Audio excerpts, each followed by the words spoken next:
Hello and welcome to my channel. आज है 14 सितंबर के करंट अफेयर्स को देखेंगे। वीडियो में आगे बढ़ने से पहले वीडियो अगर अच्छा लगे तो लाइक शेयर एंड सब्सक्राइब जरूर करिए। चलिए आज का पहला क्वेश्चन देखते हैं। पहला क्वेश्चन कैसा है।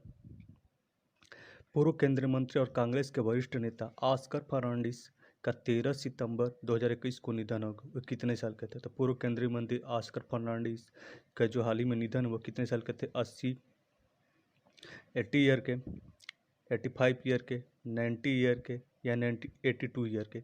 तो ऑस्कर फर्नांडिस जो क्या है तो 80 साल के थे। उनका क्या है हाल ही में मृत्यु हो गया, जो कांग्रेस के वरिष्ठ नेता थे।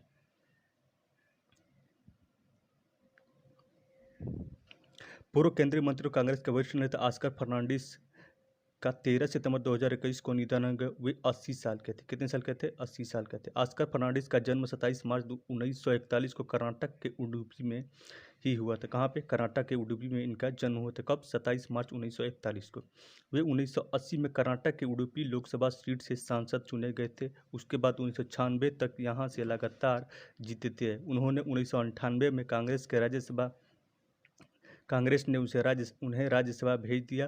वे तब से बतौर राज्यसभा सांसद ही संसद के सदस्य बने हुए थे। अगला क्वेश्चन है, हिंदी दिवस भारत में प्रत्येक साल किस दिन को मनाया जाता है? तो हिंदी दिवस भारत में कब मनाया जाता है? 21 मार्च को, 14 सितंबर को, 1 अप्रैल को या 5 जून को। तो हिंदी दिवस हर साल भारत में क्या होता है, कब मनाया जाता है? 14 सितंबर को मनाया जाता है। तो ऑप्शन बी सही है। कौन सही है? ऑप्शन बी सही है। हर साल 14 सितंबर को जो है भारत में जो हिंदी दिवस मनाया जाता है। कब? 14 सितंबर को।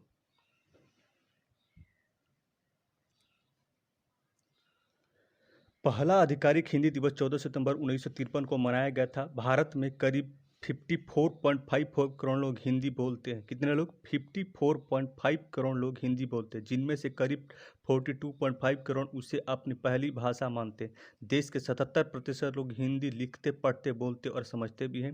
हिंदी दिवस प्रत्येक साल 14 सितंबर को मनाया जाता है। संविधान सभा के द्वारा 14 सितंबर 1949 को एक मत से निर्णय लिया गया था। कब? 14 सितंबर 1949 को इसके बारे में निर्णय लिया गया था। हिंदी ही भारत की राज्य भाषा होगी। कब लिया गया था 14 सितंबर 1949 को लिया गया था। भारत की जो राज्य भाषा होगी हिंदी होगी। इसी अहम निर्णय के महत्व को प्रतिपादित करने हेतु तथा हिंदी के प्रत्येक क्षेत्र में प्रसारित करने के उद्देश्य से साल 1953 से संपूर्ण भारत में 14 सितंबर को प्रत्येक साल हिंदी दिवस मनाया जाता है। कब से? 1953 से हर साल 14 सितंबर को हिंदी दिवस के रूप में मनाया जाता है। कब से? 1953 से। संविधान के अनुच्छेद 351 के अंतर्गत हिंदी के अभिव्यक्ति को सभी माध्यमों के रूप में विकसित तथा प्रचारित करने का उत्तरदायित्व केंद्र सरकार का है। भारतीय संविधान की 8वीं अनुसूची में आधिकारिक भाषा के अलावा 22 अन्य भाषाएं भी शामिल हैं। भारत की जो भाषा को किस सूची में डाला गया है? 8वीं अनुसूची में। टोटल कितनी भाषाएं हैं? 22 भाषाएं हैं। अगला क्वेश्चन है, गुजरात का नए मुख्यमंत्री कौन बने? गुजरात का नए मुख्यमंत्री किसको बनाया गया? विजय रूपाणी को। ये क्या इस्तीफा दे दिया, अब इनके जगह पे नए मुख्यमंत्री बने हैं। तो देखते हैं, नितिन पटेल को उप मुख्यमंत्री, भूपेंद्र पटेल को या मनसुख मंडाविया को। तो हाल ही में गुजरात के नए मुख्यमंत्री विजय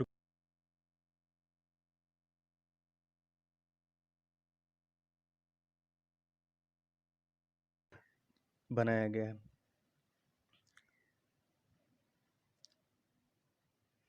बीजेपी विधायक भूपेंद्र पटेल 13 सितंबर 2021 को गुजरात के नए मुख्यमंत्री बने हैं। राज्यपाल आचार्य देवव्रत ने उन्हें पद और गोपनीयता के पद सिलाई दी। किसने? राज्यपाल देवव्रत। गुजरात के राज्यपाल कौन सा है? आचार्य देवव्रत है। उन्होंने क्या पद और गोपनीयता की शपथ दिलाई है। किसको? बीजेपी विधायक भूपेंद्र पटेल को। भूपेंद्र पटेल 2015 से 2017 तक अहमदाबाद शहरी विकास प्राधिकरण डी के अध्यक्ष रह चुके हैं। इससे पहले वे 2010 से 2015 तक गुजरात के सबसे बड़ी शहरी निकाय अहमदाबाद नगर निगम की अस्थायी समिति के अध्यक्ष रहे हैं। सिविल इंजीनियरिंग में डिप्लोमा करने वाले पटेल विधानसभा चुनाव लड़ने से पहले स्थानीय राजनीति में सक्रिय थे और अहमदाबाद जिले की मेमनगढ़ नगरपालिका के सदस्य रहे और 2 बार इसके अध्यक्ष भी बने। किसके? अहमदाबाद के मेमनगढ़ नगरपालिका के सदस्य भी रह चुके हैं। अगला क्वेश्चन है, राष्ट्रीय अल्पसंख्यक आयोग का नया अध्यक्ष किसे नियुक्त किया गया था? राष्ट्रीय अल्पसंख्यक आयोग का नया अध्यक्ष किसको नियुक्त किया गया था? गैरुल हसन रिजवी को, आतिफ राशिद को,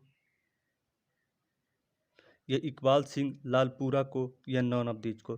तो हाल ही में जो क्या है, राष्ट्रीय अल्पसंख्यक आयोग का अध्यक्ष जो है किसको नियुक्त किया गया है? इकबाल सिंह लालपुरा को राष्ट्रीय अल्पसंख्यक आयोग का अध्यक्ष चुना गया है। तो ऑप्शन सी सही है।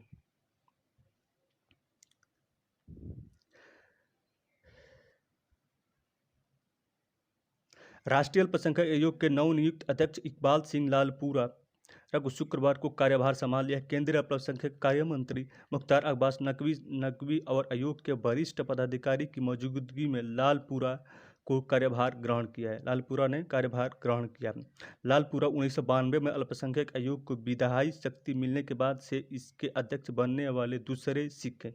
इससे पहले 2003 में तरलोचन सिंह अल्पसंख्यक आयोग के अध्यक्ष बने थे। कब? 2003 में जो पहले सिख थे जो क्या है, अल्पसंख्यक आयोग के अध्यक्ष बने थे। ये दूसरे सिख हैं जो अल्पसंख्यक आयोग के सिख बने हैं। कौन? इकबाल सिंह लालपुरा संघ के अध्यक्ष बने। ज्यादातर मुस्लिम समुदाय के व्यक्ति ही आयोग के अध्यक्ष रहे हैं। लालपुरा से पहले गैरुल हसन रिजवी आयोग के अध्यक्ष थे। इसके पहले अध्यक्ष कौन थे? गैरुल हसन रिजवी। कौन?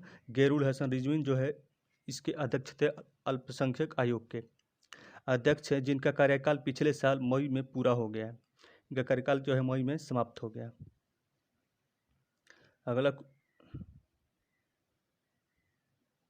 क्वेश्चन, एशियाई ओलंपिक परिषद ओसीए का कार्यकारी अध्यक्ष किसे नियुक्त किया गया था? ओसीए का कार्यकारी अध्यक्ष किसे नियुक्त किया गया? थॉमस बाक को, शेर मियांग को, डेनिस ऑसवाल्ड्स को, या रणधीर सिंह को? तो हाल ही में एशियाई ओलंपिक परिषद का कार्यकारी अध्यक्ष किसको नियुक्त किया गया है? रणधीर सिंह को नियुक्त किया गया। तो ऑप्शन डी सही है।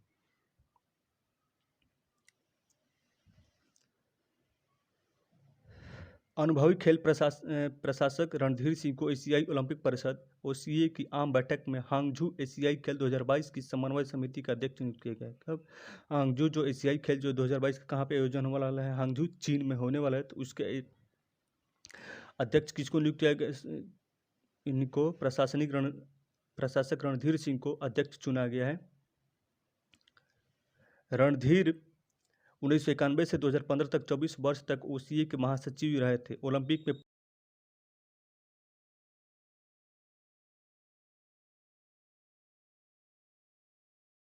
से 2012 तक भारतीय ओलंपिक संघ के महासचिव रहे हैं तथा 2001 से 2014 तक अंतर्राष्ट्रीय ओलंपिक समिति के पूर्णकालिक सदस्य भी रह चुके हैं।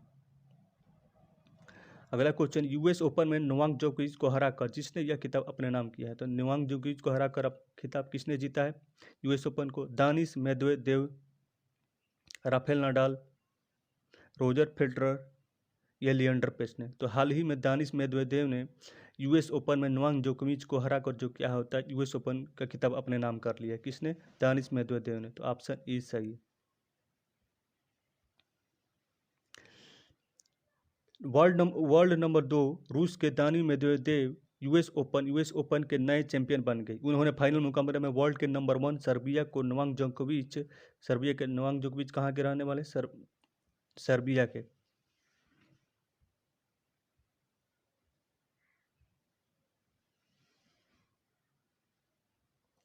यूएस ओपन नोवाक जोकोविच ने 2 घंटे 16 मिनट तक चले मुकाबले में सीधे सेटों से हारा है। जोकोविच के खिलाफ मेदवेदेव ने मुकाबले में 6-4, 6-4, 6-4 से जीत ली है। ये रूसी टेनिस स्टार का पहला ग्रैंड स्लैम है। ये रूस की तरफ से पहला ग्रैंड स्लैम जीता है। किसने? दानिल मेदवेदेव ने। किसको हराकर? जोकोविच को हराकर। जो जोकोविच जो कहाँ के रहने वाले? सर्बिया के खिलाड़ी हैं, जबकि दानिश जो है रूस के खिलाड़ी है।